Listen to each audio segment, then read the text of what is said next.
Welcome back Hey, to the everybody. Sporting Life Show with y'all's very silly new host to the show, the official co-host to the Sporting Life Show, opening up with laughter and joy per usual. Yeah, I'm excited, man, and we're I will say we're back with the podcast. We're back with the YouTube show, and we are back into the season, back at it. We've got a newsletter coming out pretty Back soon. But yeah, I just wanted to kind of open up. We've got a really cool episode coming up with Sarah Bussey. But before we get into it, I think it's time to talk about who you is. Oh boy. Who you is. I'll tell you guys who I am. I don't know. I think this is a good segue into like the American soil, American soul dynamic to break into that, because Here we go.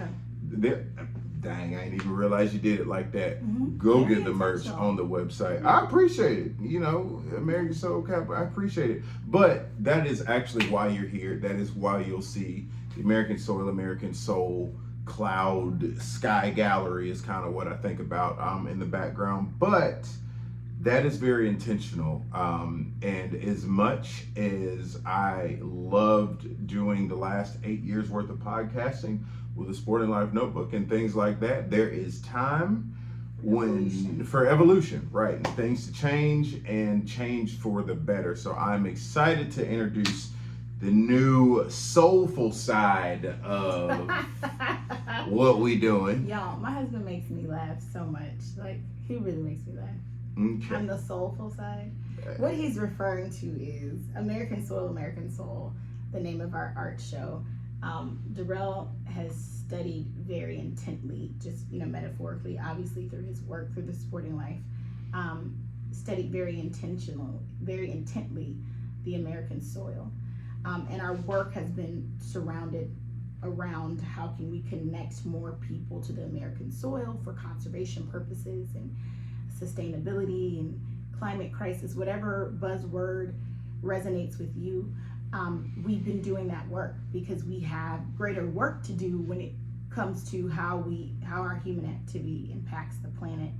And as we dug into this work over the last 8 years, we realized, with putting on programs nationwide, literally nationwide, we've been from every coast to every corner of this great nation. We realized that we really are in a period of time where there needs to be a heart change, that we have to travel a journey without distance to a better place of understanding of one another and all the beautiful people that do make up the United States of America, and how is it that we treat each other better, and how is it that we treat our shared home better. And for us, there's no better reason to unify than our soil. So American Soil, American Soul is an ode to this work that we've been doing together for 8 years, and of course our annual art show. So you'll just see a mix of who we are as humans, who we are as people, as parents, as partners, as artists, as entrepreneurs. We'll be sharing all of that. So. Yep. And I thought that was the evolution of it. I mean, those of y'all that have followed what we're doing, what we have done over the last 7, 8 years, you'll notice that we have just every so often it'll grow, and there will be new ideas, new things, and honestly, new additions to the experience that we call the Sporting Life experience, right? And I think it's important to really dive in as content creators, as entrepreneurs. I think it's important to really dive into who you are, but then also, very effectively showcase that in a number of ways. And so I'm excited to bring you on. I know in episodes before, you've gotten a lot of really good reviews and feedback on the episodes I appreciate the love, guys. Yeah. I really do. So I think it's, it is time It is time. Which is time. It is time. You guys might see more of his silly side with me on now, because anybody can make him silly. It's me. So. Well, we gonna see. But in the process of that, I kind of want to talk about two things, and then I'll let you go into the episode and all of that stuff. We got two things. First of all, I want to talk about American Soul, and the install day, and then talk about the motivation to bring Sarah Bussey into the episode and so on and so forth. So first of all, what did you think about the install? And we got some sales too already. I know, you guys are already buying the artwork. That means the world to us. Thank you so very much. And what we know for sure, and what I know every person listening can attest to, is that we are living in one of the most momentous times in history. And if you listen to my speeches or anything like that, I have said that in every speech that I've given in the last 5 years, because it's true. We are in it. We are writing history. It's wild. It's a wild ride. And part of the evolution that we're all feeling, we truly obviously know and believe that we're going to be pushed closer to the call of our creed, and also pushed closer to realizing that we have to take better care of our planet. Well, we started to document that. And honestly, you guys know, Darrell has been an artist his entire life. We'll share this in an episode, but for those who don't know, we met when we were 12 years old. So I actually can attest to this long, beautiful journey of just seeing somebody who just knew their gift very early on, and it was nourished very early on by his family, his mother, his grandparents, who nourished that gift. So he's always had this artistic ability. One thing that Darrell has taught me about art is not only a way to document, but it's a way to process. It's a way to express. It's a way to do a lot of things. But when we think about what's left of a time period, an era, or even a civilization, if we want to talk that big, but let's talk about this era that we're in, the zeitgeist that we're in, it's your art, it's literature, it's music. And so as we've been grinding in this American soil doing this work, of course, as expressive people, we started to document that. And you guys know that Darrell, his beautiful paintings have been coming out of his hand, forever, because that is how you document and process what you're doing. You write, you read, you paint. And the beautiful thing about being with someone for so long is that they can show you parts of yourself that you don't even know. And so I have been, what I thought, back to that point of processing. My whole life, anybody that's ever been in a class with me, well, if you're looking, which it's hard to miss, and we'll share more of the visuals of this as the podcast continues. But when I write, I also draw at the same time, but I never thought anything of it because I've been doing it my whole life.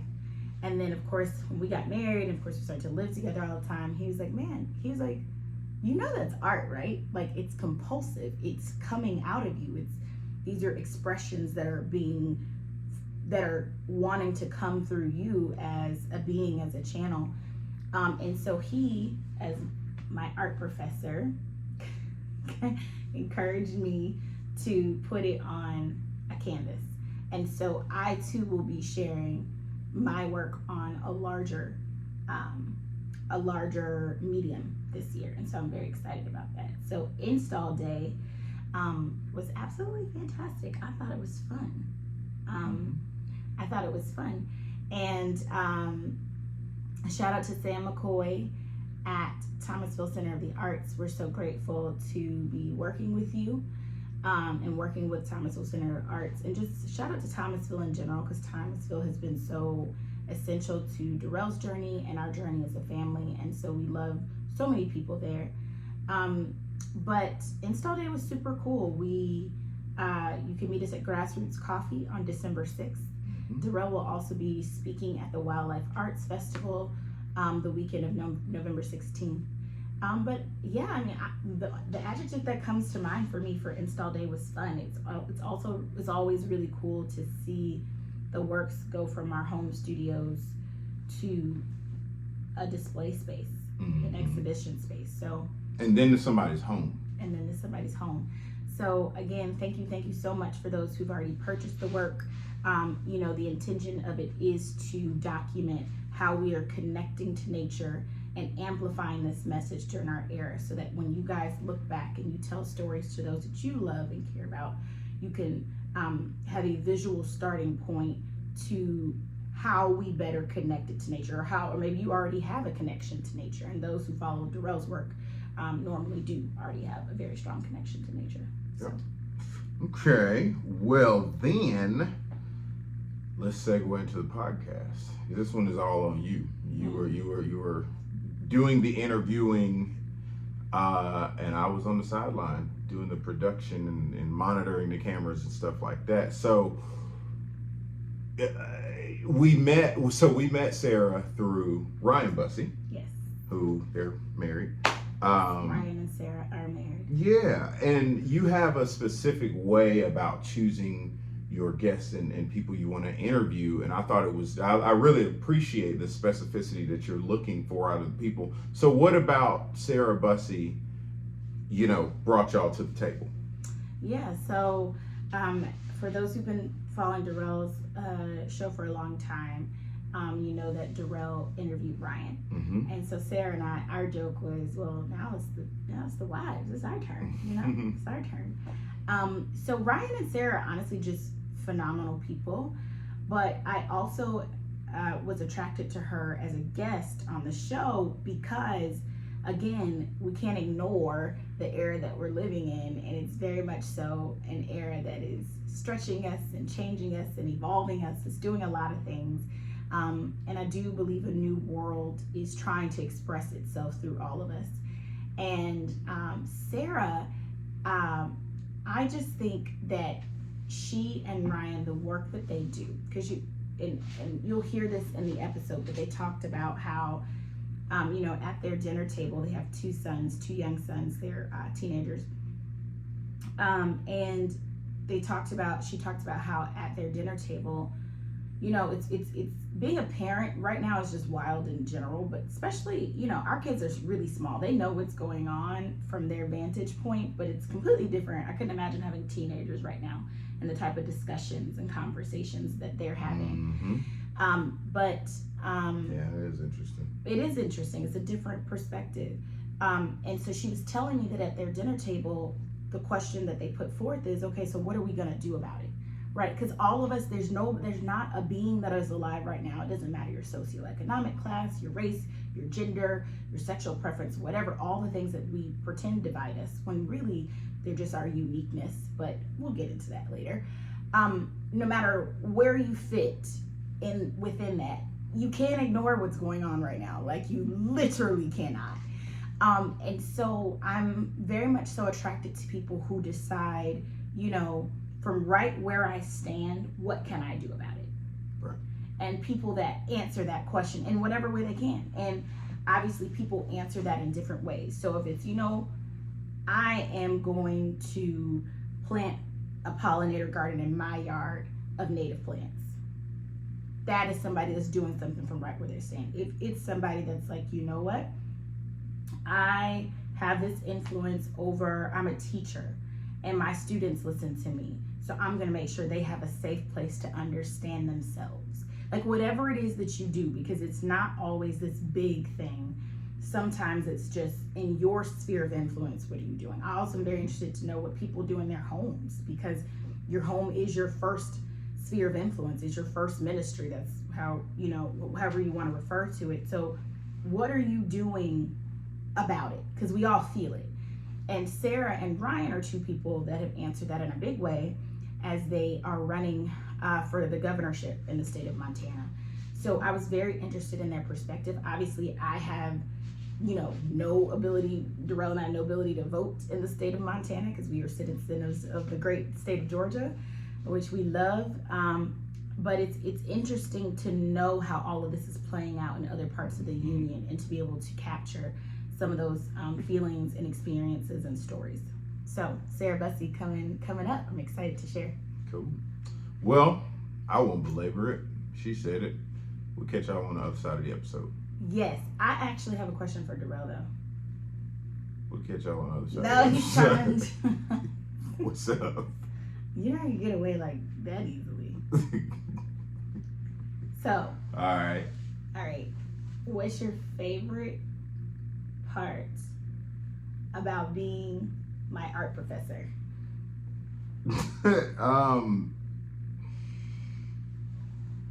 I don't know what degrees you think I got to be a professor. I know all your degrees. Okay, and what I mean by professor, let's be clear. Darrell does have a lot of degrees in art. So I have art. He likes to like play himself down. That's why I'm here. But I mean professor as in how you really brought this out of me. Like, I didn't think I could paint. My favorite part, if I'm being totally honest, is you not working in such a compact space. It is expanding something, and me watching you realize that your stuff can extend itself to a larger format. The hardest thing that I see in a lot of people, and this was something that I struggle with myself, is getting artists out of this space. Because just as kids, right, you condition kids to write on a paper and write. We're doing it with August and Avery. Like, we're teaching them to stay in the confines of writing and things like that. Well, where your work has originally lived was always in a book, which is great. Like, that's awesome. Yeah, take notes. Did y'all ever have a teacher that made you annotate? Well, that's stuck in my brain. So I annotate and do that. That's what he's talking about. Living in books. So the work lived in books, lived in notes and things like that. But for you, your comfort zone was getting out of a book and figuring out how to do something on a larger format. And that very much so seemed out of your comfort zone, I think, when we were discussing it, and you took to it very quickly, which is really good and really interesting to watch. So yeah, for me, I've seen you do really tight things and like work really small. Now I'm like, all right, not only where is her scale going to go, but then, because it's already well received, like that's been a given, everybody to see your work thus far. But I care now about what is the extent of scale for you. Like, what my first and only gallery dealer, Bill Lowe, is like a father to me.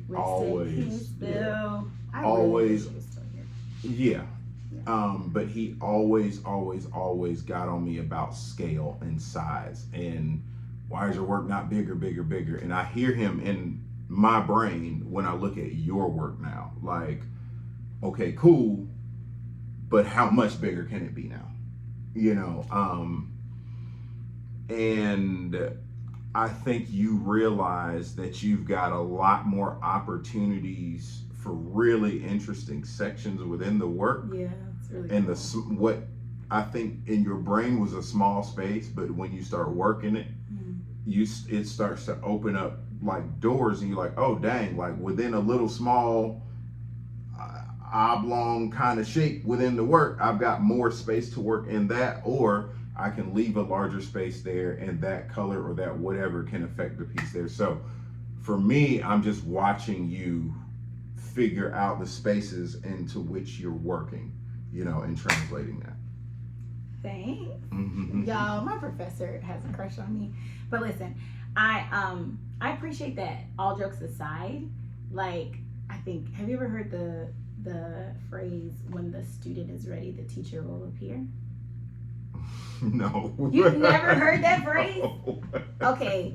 But I'm sure it's a thing. I ain't never heard of that. You've never heard that? No, but again. You like live your life like that. Really? In general. Yeah, when you're ready to do stuff, your teachers appear. Do I need to go down the list? Do I need to go down the list of Bill Lowe, Neil Carter Jr., Sanad? Like, do I need to do this? No, you're right. I hadn't thought about it. But anyway, and so I'm glad that you've been my teacher in a number of ways, and I think we affect one another because that's what happens in a marriage. So very excited to share that, and I think it's a metaphor for life too. That a lot of the times, and I think working small is really important too, because that's part of the discovery, that's part of your evolution, that's part of your path. So it's exciting to me too. It's because painting's become very meditative for me. The transmissions I get while I'm painting, and it's become a form of just prayer and affirmation and putting good vibes out into the world, because I truly still believe in the best of humanity, in the best of times. And I think our closeness and proximity to things that affirm our higher nature are super, super, super important. So I'm excited to continue to open doors within myself through my work, and put all of that love and joy and peace on a canvas. And I'm really excited to show our work together.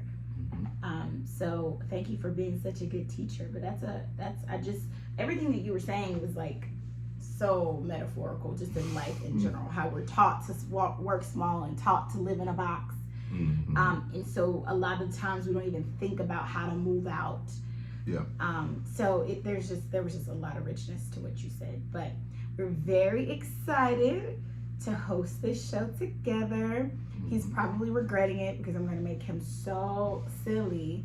And it'll probably be it's definitely going to be different. But this is who we are, and we appreciate you guys for following us and supporting us. And we really hope to see you guys at American Soul, American Soul. Cool. All right. Oh, where are you about to go? To the podcast episode. We're No, you're about to go to Hawaii. Oh, yeah. You're welcome. Well, yeah, we'll make another film about it. I got a whole bunch of content that'll be coming about that, because last year I actually didn't take a GoPro.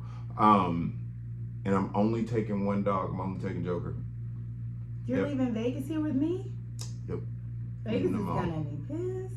Yeah, probably. But me and Sav are just dialing in on setters. So just setter only. Yeah. And just lightening the load, figuring out how to travel lighter to out there.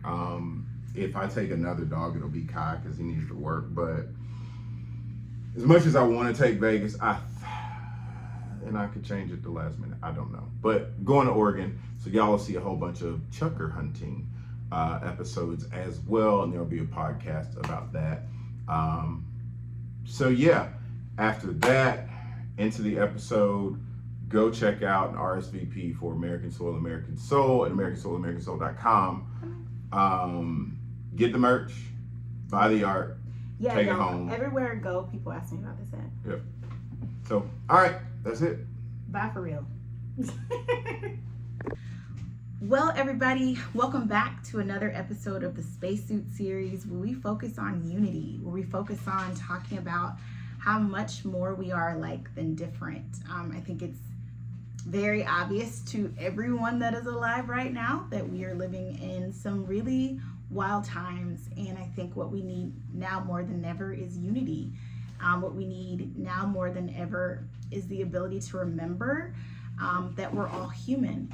And when I think about the human experience, I think about the fact that just one day we're all born into these bodies, right? And I like to use the analogy that your body is a spacesuit. It is literally just a vehicle, a temporary home that you're spending your life in. And one day we literally all just pass away into whatever you believe. And we leave our bodies. And anyone that's lost a loved one can attest to the fact that when you go visit your loved one, or you see them at the funeral, whatever, you can attest to the fact that that person, that spirit, that soul that you knew is no longer in that body, that earthen home. And so for me, as we are exploring the theme of unity and how do we really come together more, I think the device of thinking about, well, hey, that's another soul in a body that is just as important to the fabric of humanity as I am, truly helps me to see people for the magical beings that they really are. So I'm really excited to have another conversation today. I'm so grateful that my dear friend is here to have a conversation with me. And I'm going to let my dear guest introduce herself. Sarah? Thank you, Ashley. And what a beautiful way to think about that is, a spacesuit and traveling through time as who we are, and temporarily. So thank you. I've never really had that vision, and it's really powerful. But yeah, thank you so much for having me on today. I'm Sarah Bussey. I think, probably my current claim to fame is that I am the wife of a guy who's running for governor out here in Montana. And I guess when I think about who I am, it's hard for me to think about myself any way other than a Montanan. Truly, that is probably the most defining part of my existence at this point. I'm a Montanan with definitely Midwestern roots. And I think that, place is really the most significant explanation of who I am. Of course, there's more to that in my spacesuit, if you will, and we can dig into it as you like. Absolutely. So I like to ask people this, but I'd love to know what you're grateful for. Well, I think there's always like the big things that you're grateful for and then the smaller things. But I think right now in this particular phase of my life and in this particular point that we are in, just a few days from the election, I'm really grateful that I met a boy 27 years ago, almost 28 years ago. And he brought me on this journey of a life that I never knew possible. I had given zero thought that it could exist, and that it has ultimately defined who I am. Again, this place of Montana, and I'm so deeply grateful to Ryan for that, and just this life that we have created that is a far cry from the one that I thought I was going to be leading, in a big city at a PR firm or something. So I'm so grateful for that. I love it. Like right now I'm looking outside and right on brand for Montana, it is Halloween and it's our first snow. Oh my gosh, is it snowing there? It is. It's snowing. It's our first snow and I absolutely love the snow. My son just came home singing It's Beginning to Look a Lot Like Christmas. So my kind of guy. A guy after my own heart. I am a Christmas girl. I love it. I love it. I love the snow. I love the change of seasons. I love a fabulous cup of tea and a cookie in the middle of the afternoon. And Ryan's amazing antelope curry and long baths and my kids and all the things. Yeah. Beautiful. So 27 years of marriage. We've been married for 25. We celebrated our 25th wedding anniversary in September. And actually we've been together for almost 28. Almost 28 years. What a blessing. I think my parents have been together 36 years, something like that. And Darrell and I actually just celebrated an anniversary as well. And I think marriage is such a wonderful thing because to me at its foundation, it's a really deep friendship, right? And it's so cool to think about, okay, I'm a soul, I'm on a journey, I'm living out this life path, and I just choose this other soul. And I just decide that me and this guy, like you said, I met a boy 27 years ago. We're going to go on this journey of trusting one another and getting to know one another and building a life together. And it truly is a part of the human experience that I'm very grateful to experience as well. Can you talk to me more about how you and Ryan met? As resident Montanans, give us the juice, give us the tea. Oh goodness, Ryan, spill the tea, Sarah. He would love to be part of this conversation because we have slightly different versions of this story. But we actually met where both of us are originally from, which is Kansas. Okay, really? We met. Yeah, he was already living in Montana though. Okay. So there's a bit of an age difference between the two of us. And I went back on a lark to a wedding. Okay. A friend of a friend over Christmas break during my sophomore year of college, and this boy was there, and he was in the wedding party, and he locked in on me, and I was not interested in him. And by the time the night was over, that apparently changed. So. So that's it. I mean, he locked me up at 19. I had no idea what I was in for. So I think like that perception of, choosing, I mean, I was very young. And, one thing to know about Ryan, he's very sure of himself. And I wouldn't say that I'm not either. But I don't think I realized what a risk I was taking or what a big leap I was taking at the time. But now, of course, in retrospect, I can look back on it and I can just see, I've kind of described us as, two hearts with very rugged edges kind of bound together. We're fiercely independent people, leading a life that is just full of excitement and adventure. And hard, frankly. We're both kind of trailblazers. We're people that tend to work a bit outside of the pack, a bit lone wolfish. And that can be lonely, but it's rewarding in the sense of we're trying to just do the very best with this one life that we've been given. So, yeah. That was so beautifully said. And I think, that's really what we all want, right? Is to do the best that we can while we are in our spacesuits, while we are alive. Because I think about all the time the fact that, like, okay, one of the things we all share in common is that, we're living in the dash. We're living in the time between we were born into our spacesuits, our birth dates, and the date where this part of our stories will be over. And it's such a wild ride, really, when you think about the fact that we have no idea when that day is coming. But while we're here, like, if we can just love and heal and grow and give as much of our souls as we can, to me, that's the good stuff. And to suck up the little moments, like you were talking about earlier, the tea and the cookies and the moments with our loved ones, that's what it's really about.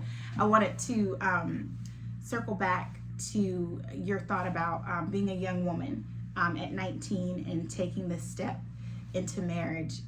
Talk to me about, because we obviously are living, I always tell people, we're living in one of the most momentous times in history.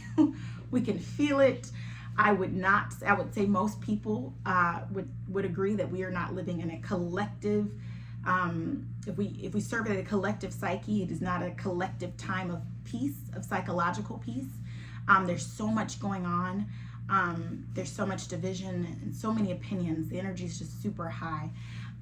And so looking at where we are now collectively and considering your life path, can you talk to me about how have you seen Montana change over your lifetime, and how have you seen our country change over your lifetime? Well, I think when I think back to like that 19-year-old girl, right? Like, she definitely was not thinking about these kinds of questions. Of course. But at the same time, I can think back to Ryan, given the trajectory, we're obviously deeply invested in politics and where Montana is on that continuum. And, that's the kind of the biggest thread through our life. But I can think back to our early years of marriage and watching, Fox News and Bill O'Reilly, and not really thinking anything about, like, it just hadn't reached that point, right? It hadn't reached this point of overflow and that was obviously 23, 4, 5 years ago. And it's so vastly different in 25 years. It's just like a different, I think these spacesuits have taken us to a different planet. It feels like that sometimes. Legitimately. I really do feel like that. As far as Montana goes, and, what Montana looks like from when I got here to where it is now, I can say, like, in the positive category, our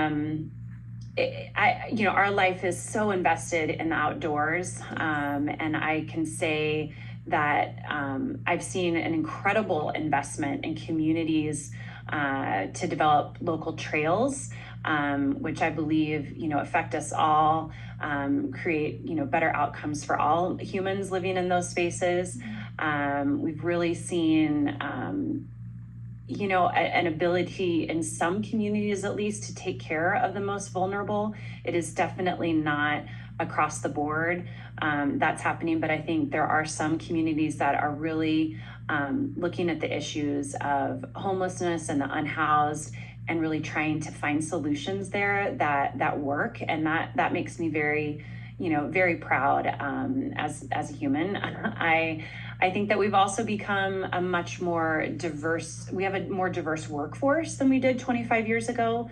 Even then we were still very much focused on extractive industries, and agriculture, and that has way changed in the last 25 years.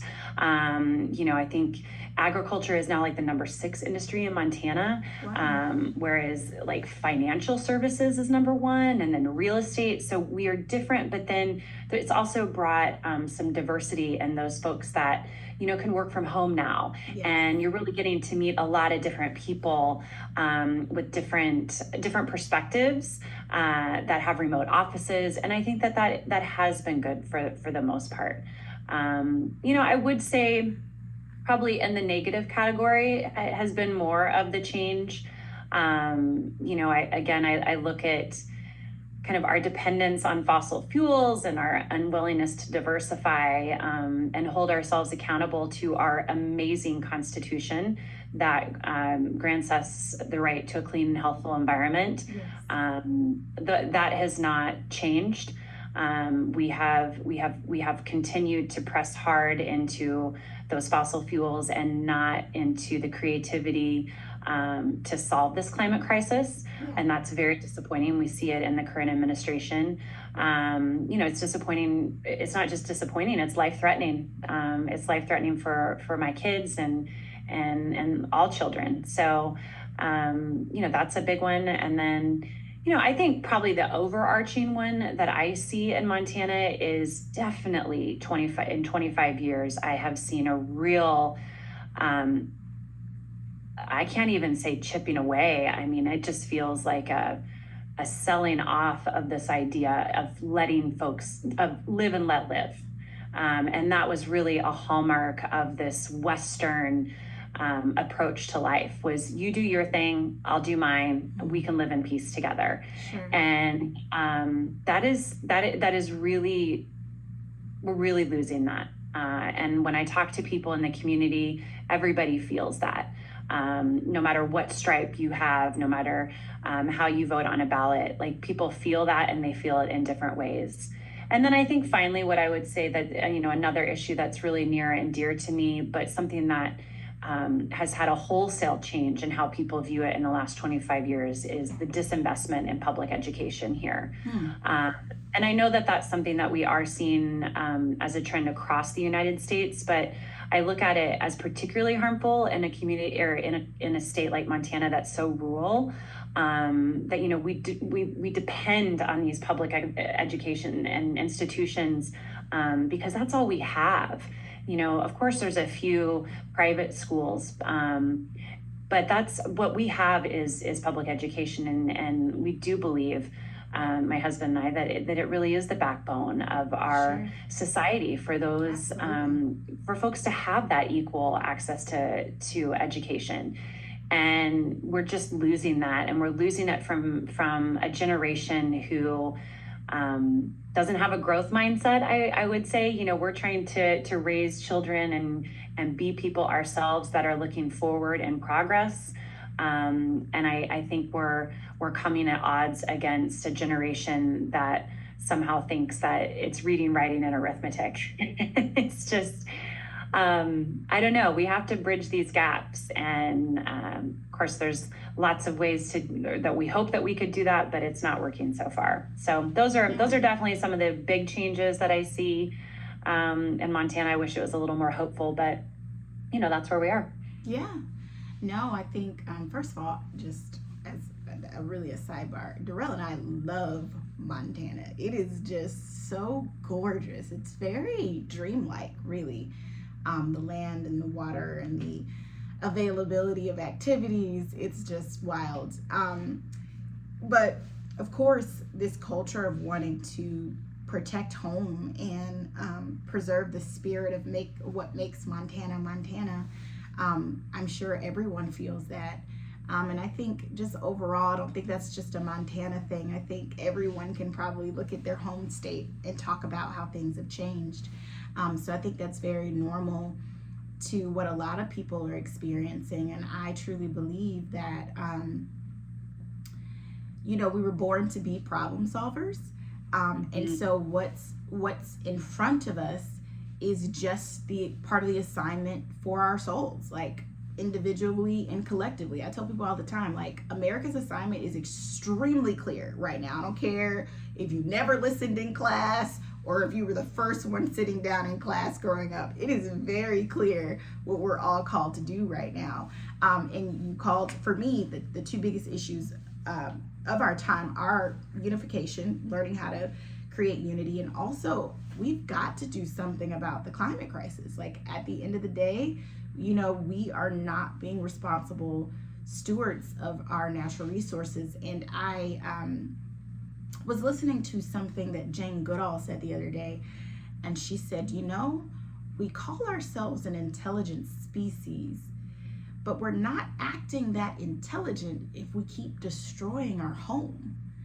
And I just thought that was so powerful and impactful. Like, we're literally, it doesn't feel like it because of obviously the world, the land, your state, the country feels large. But if you think about, if you were to think about you just being in your room, you were just destroying it literally over and over and over. And part of the work that, well, really not part of the work, the essence of the work that Darrell and I do is centered on that. How can we unify to become better stewards of what we're all called to share?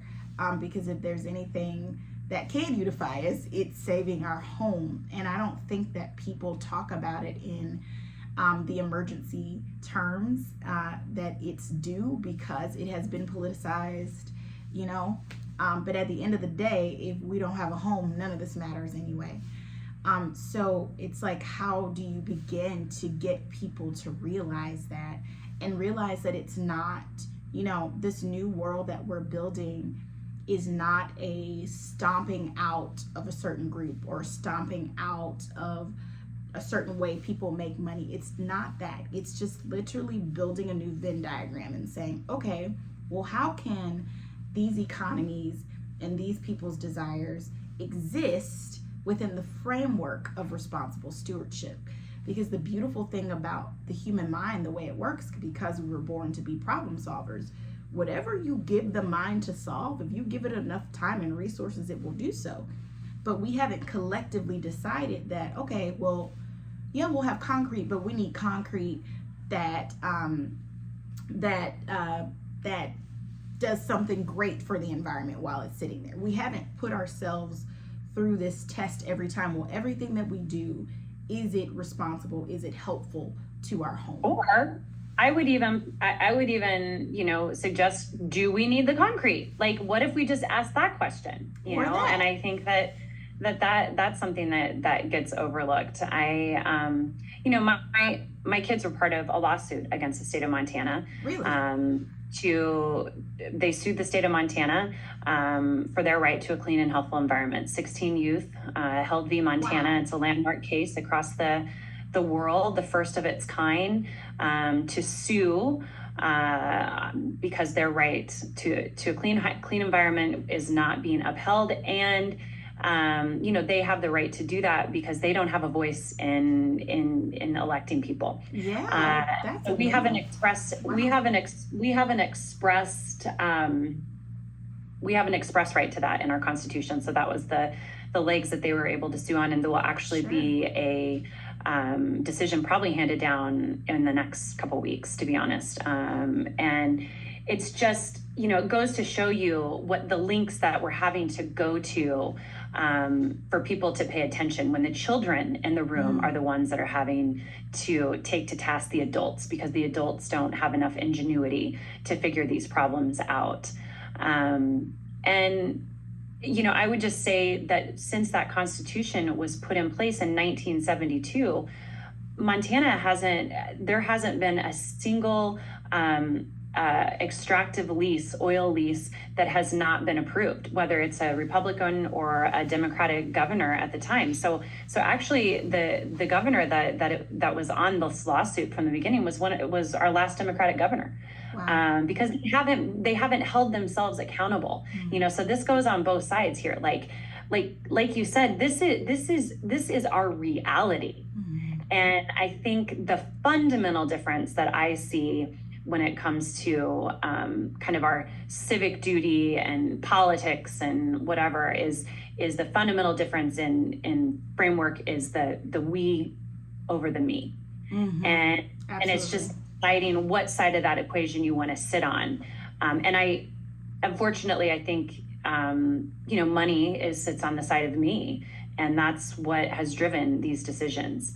And it is going to take a lot of investment to get over that hump of making, having the resources to do these things, to change and make the climate better, with most likely a deep investment from the government to start, until people are willing to use their own ingenuity to work our way out of this.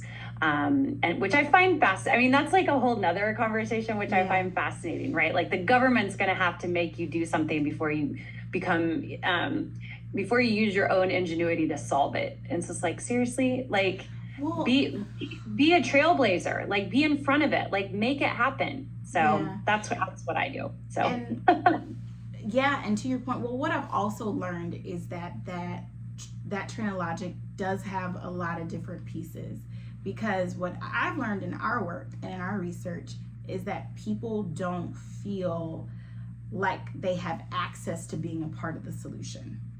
I think there is a large level of awareness that, okay, something's going on with the climate. Like, okay, like I think people like stick it in the drawer and hope somebody else changes it. But I feel it is such a large issue that people feel very helpless when it comes to it. And so that's why I'm so impressed that your boys at such a young age said, well, I'm going to do something. That is extremely impressive. And I will absolutely be looking for that decision. The one thing I would just come back to on that is, these kids, when they were put on the stand to talk about it, I think what's most important to realize is all they talked about was how much they love Montana. Like that's what they talked about. They talked about all the ways that they loved this state. And they're not experts. They're not climate experts. Sure. They just know that what we're doing can't continue. Sure. And they're not going to be able to share what they love about the state with their kids. Sure. And so then when you have a battery of experts that are able to come in and finally take the stand, like that's what was so landmark about it, is this finally became part of the court records. Like we now have this. We are going to have, what is that called? We're finally going to have precedents, right? That this is good. And we feel confident that the Supreme Court is going to rule in our favor. But ultimately, this is not, like, it just sends it back to the legislature and the governor ultimately to enforce the laws. But that's it's not, that's what the beauty, I guess, of having in some ways the three branches of government. They can't tell them what to do. They can just say, you need to fix this. Sure. And whether or not the legislature will fix that, it likely won't happen with this current legislature. But, these are the wheels that are going. And I agree, it can feel so daunting. And that's why I think that it does land in the government's role to start this. It does land in the government's role to recognize it, to fund it, to get people out there on the front line. I look at the changeover in the cars that are happening to move to electric vehicles. That's a historic investment that's happening there. But it's creativity, it's problem solving, and it's just being able to have those resources to start it. And I totally agree. I'm extremely impressed by your kids. More and more, you guys are Me too. raising amazing humans. It's funny though, this idea of the younger generation holding us accountable. I teach a public speaking course every summer to high school students. I've been doing it since like my second year of law school. And I absolutely love it. And every year at the end of my class, my assignment is to write a letter to the adults of the world. And they have to get up in front of the class, of course it's public speaking, and share this speech. And I would say, so I've been teaching it for 8 years now, maybe even longer, my math. Time moves swiftly. But children do that to you, and so does COVID. Yeah, yes. Mom brain is very real. Very real. But I will say, particularly in the last, obviously the COVID years, because I actually even taught it over Zoom during COVID and before that, but moving between COVID and school shootings, climate crisis, everything that they've literally had to matriculate through their very important years through I would say if I had to sum up their thoughts of all the hundreds of letters I've heard over the years, it's what are you doing, adults? It's what are you guys doing? Wake up. Because not only am I scared to go to school, some of these kids, one of the lines that I remember the most was like, I don't know, I should be thinking about what I'm wearing to prom, but I don't know if I'm gonna go to school and die from one thing or the other, literally COVID or school shooting. Like that's what was on this teenager's mind. Or one girl said, I don't feel motivated to make a 7 to 10 year plan because I don't know if there will be a planet when I get to be that age. Like these are the things that I'm reading from our teenage brains. And it's deeply disturbing and deeply moving. And I really just, again, the question of what are we doing, adults? Like it is our turn. And I tell people all the time, everything that we're living in, we are inheriting the reality that those before us created. That's how it works. And our children are going to inherit the reality that we create. So we have to, it's our duty to stand up and be guardians and healers and unifiers and whatever we're called to be to make this better for them. We have to. So bravo to your children and bravo to you guys as parents for raising two teenagers who will stand up. Raising 2 hellraisers. Yeah. Yeah. I wanted to share this with you because I think that it's so pertinent, obviously, to this climate conversation, but obviously to Montana. And in a state that we have that really, we do have a guiding document that sure. we should be adhering to. Mm-hmm. But this is just the preamble to our Constitution. I just think it's really goes to the heart of why people love Montana, why we have to protect Montana and the wild places that still exist in the United States. Absolutely. And what our role is as stewards to the next generation. But it says, we the people of Montana, grateful to God for the quiet beauty of our state, the grandeur of our mountains, the vastness of our rolling plains, and desiring to improve the quality of life, equality of opportunity, and to secure the blessings of liberty for this and future generations, do ordain and establish this Constitution. Right. And just that look towards knowing what we have to offer as a state, knowing what our best asset is, and also realizing that it's the people who are charged with being the stewards and very much that we over me mentality. I just love it so much, and it's such a guiding light for myself and our campaign, and hopefully our kids. You just got me so excited because my lawyer brain is like, ah. So I tell people, so this answering this big question of how can we unify around nature, which is the question that Darrell and I answered through our work. I went to the Constitution of the United States. I tell people, well, let's go to the founding document. Let's go to the manual. How is this union supposed to work? So, of course, which most state constitutions are going to mirror the federal constitution, which says we the people do establish that same language, and it's from the preamble, and it talks about obviously a more perfect union. We all like to use that phrase, which I love that part of the preamble because it does send a nod towards a process. I tell people liberation is a process, this process of perfecting the union, this process of liberating, creating a space where all men are created equal, this space where these ordained rights, these inalienable rights, these things that we were born into, creating civility so that every soul, while they're in a spacesuit, is free, is definitely engrafted into the Constitution of the United States of America. And my favorite part of that preamble where it says, so we can establish these things so it's there for our posterity, like you were saying, which says not only for me, but for my children and my children's children and my children's children. So the people that created this idea, this concept that we're living in, this union, the United States of America, very much so knew from the beginning that it was going to be a process, a more perfect union, that everyone deserves to be free. Everyone is endowed with these inalienable rights, and that you have to always be forward thinking. This idea of, I like to ask myself when I sit down at night to pray and journal, well, how am I doing things so that everything after me is better?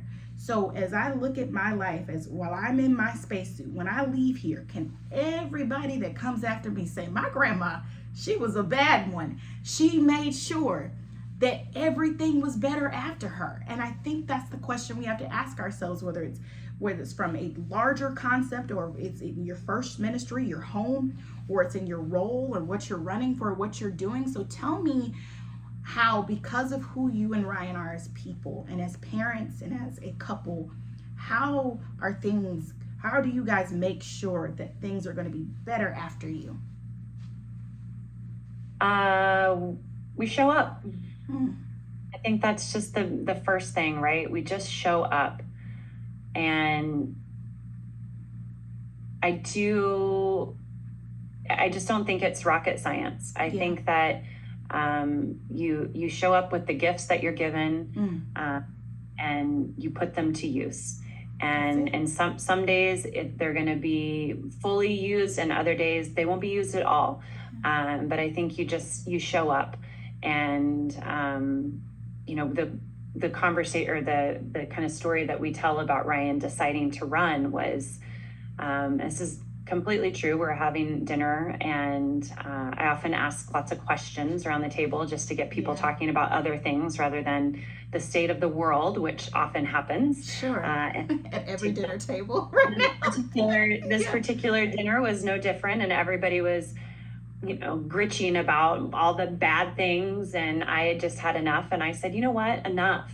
I said, I want to hear what you are going to do yourself to change things. Like, what is one thing that you can do that would change something right now, instead of just sitting around this table and pontificating about it all? And my oldest son was very quick to the bat, and he goes, well, Badge and I are actually suing the state of Montana for our right to a clean, healthful environment. So I think we're actually doing pretty good, Mom. I'm like, okay, all right, touche, you got me there. And then he looked at me and he said, well, what are you doing? And I said, well, okay. I've been involved in school funding issues, and I'm currently the executive director of our library foundation, and our library system, that's amazing, like so many, has been under attack and facing book bans, and just lots of just this push to defund them, et cetera, et cetera. So those are the two fights that I am in. And I said, I feel comfortable in this space. Like, this is where I want to lead. I want to be in this space. And so then it came time to look at Ryan, and Ryan had he had left his job of 25 years in the firearms industry, and he himself was kind of trying to figure out what the next step was, and knew that politics was definitely something that he had always wanted to pursue, and just didn't know kind of what the next path was going to be. But when the boys looked at him and said, all right, Dad, what's it going to be? And he said, well, I think I need to run for governor. Wow. And that's a big thing to say, but I think he's able to put the framework around that. Like, it was the highest thing that he felt he could do in that moment. Like, what I can do with the skills that I've been given is do this. Like, this is the mark that I can make. And, you know, I think just being able to, granted, that's not going to be for everybody. And when we talk about it now, like, you know, we're in the last few days leading up to the election. Is it to be able to pick up the phone and call 5 friends and remind them to vote, or text them? Is it to make a meal for somebody who's running for office because they can't, you know, take the time to even feed themselves or go to the grocery store? Like, what does that look like to just show up in the way that moves the needle just a little bit each time? I love that so much. But what will you do with your wild and precious life? What will you do while you were present in your spacesuit? I mean, I think that, honestly, to me, creating an environment, which obviously you've done in your home, which is beautiful, where you feel empowered, and your husband feels empowered, and your children feel empowered. And I feel like that's women are why our roles as, because I can't speak to what it's like to be a dad and husband. I can only speak to what it's like to be a wife and a mom. But I take it very seriously, the work that we do to cultivating the atmosphere in our homes. And so bravo to you, Mom, that everybody in your house feels strong and empowered. That's you, Mama. I see your work, and I see your prayers, and I see you thinking and strategizing and upholding and loving on them. I mean, I see you, Mama. Thank you. That means a lot. And I think that is something that we can see in each other as mothers. Yes. You know, that's I don't really consider myself a great leader, but I do consider myself a pretty great mom. It's the role I love the most in life. I think my boys would agree with that statement, and that I just, I don't know, it's the one thing that just has felt most natural to me, and a gift, right? To be able to launch these kids. And I can tell you, as a mom of older kids, that it just gets better from my perspective. Like the launch, and watching our 19, almost 20-year-old become, you know, this kind of fully formed human being, and really being able to insert himself into, you know, dialogues and, you know, the conversation at large, and, you know, while also maintaining, you know, the youth of his time, and being able to be in a band, and just the conversations that we can have now. I'm so excited. I'm just so excited that he's one of my best friends. Like, I never thought that I would say that about my kids, particularly since I have boys. But man, I just love being around him. Our youngest one makes me laugh all the time. You know, like, that's his role. I feel like this morning I found him in the guest bedroom, and I was like, what are you doing in here? Like, why are you in here? He was trying to wake up. And then finally, when he came upstairs, he just was laughing. He's like, Mom, I didn't know why I was in that room. I think I sleptwalked and got in there. And we just, you know, had a great laugh in the morning. And well, I gotta push back. We gotta rebrand that. I think motherhood is leadership. And I think we as women need to step into that power of how we've given birth to generation after generation after generation. And I think this era, this moment that we're living in, is calling us to recognize the power and the truth and the beauty and the strength of women. And that inside the home, outside the home, we do lead, we nurture, we give birth, we reprimand, we raise. We do so much. We do so much. I definitely don't disagree with that. I just think for myself, outside of my role as a mom, I don't consider myself a fabulous leader, because I'm such a doer. I'm somebody that goes in and does the work. Gotcha. I see a problem, and I'm less concerned about others coming along. I mean, whereas there's just far better, like, everybody has their role, right? Like, everybody has their role. And I'm just somebody that can see a problem and attack it with a single mind. Gotcha. That works. And I look at Ryan, and he's a great leader, and I learn from him daily. And I love how he does that. But I also can respect that I'm the type of person that just needs to do my work, I understand.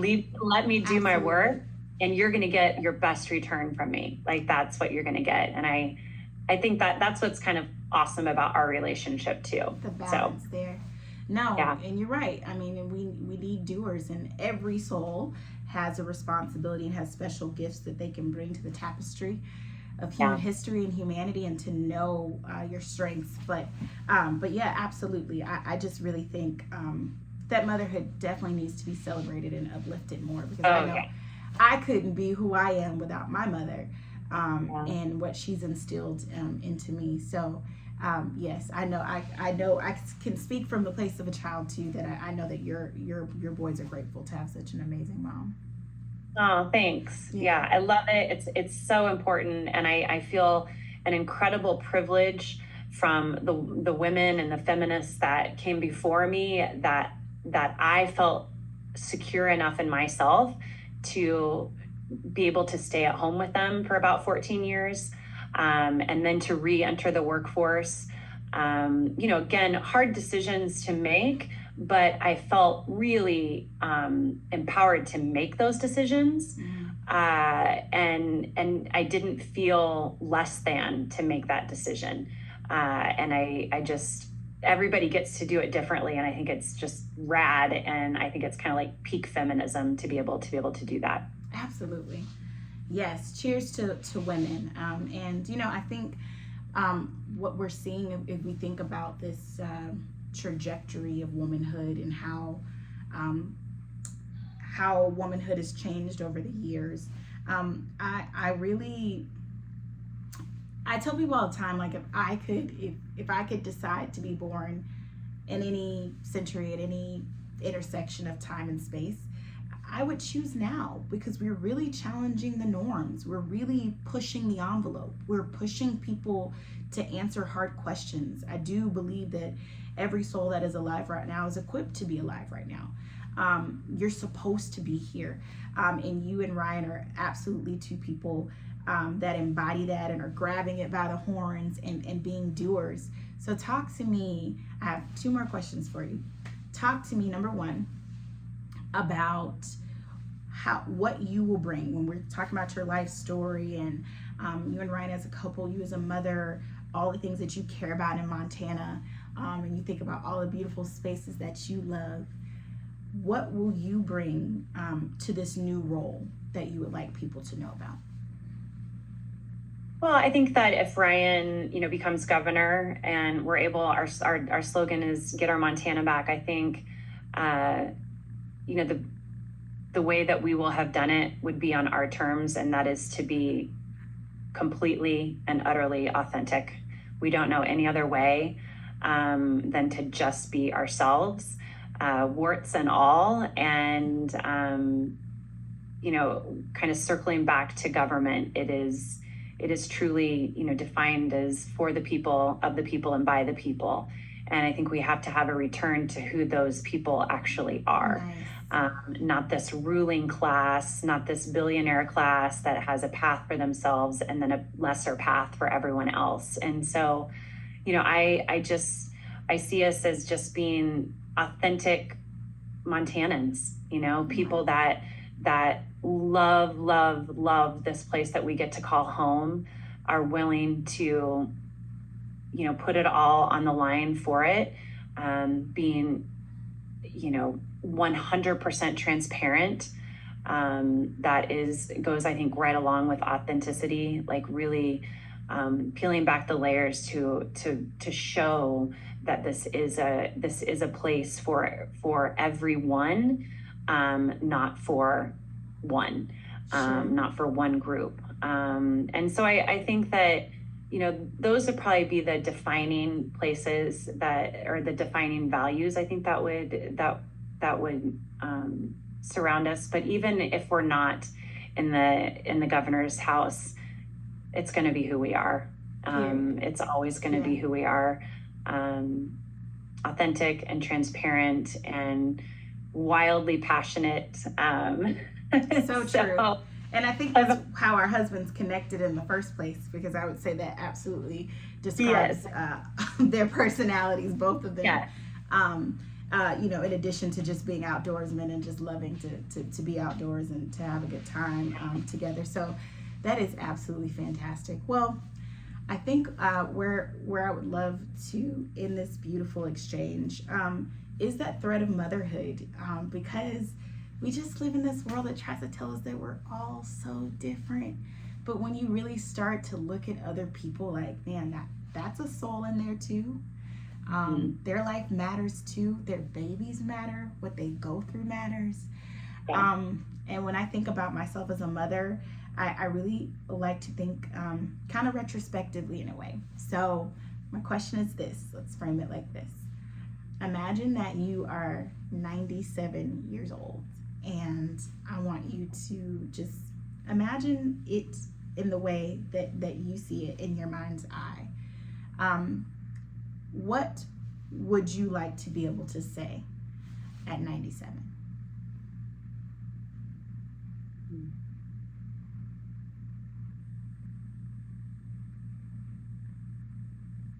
It's a great question.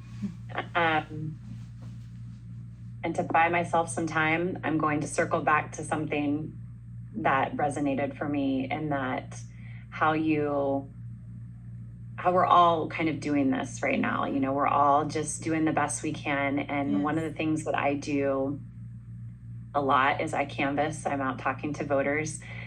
And I feel like it's a real privilege when people open the doors and I get to see just a little peek into their lives. And so many of them are just making dinner or watching Jeopardy or corralling kids or kids through the door.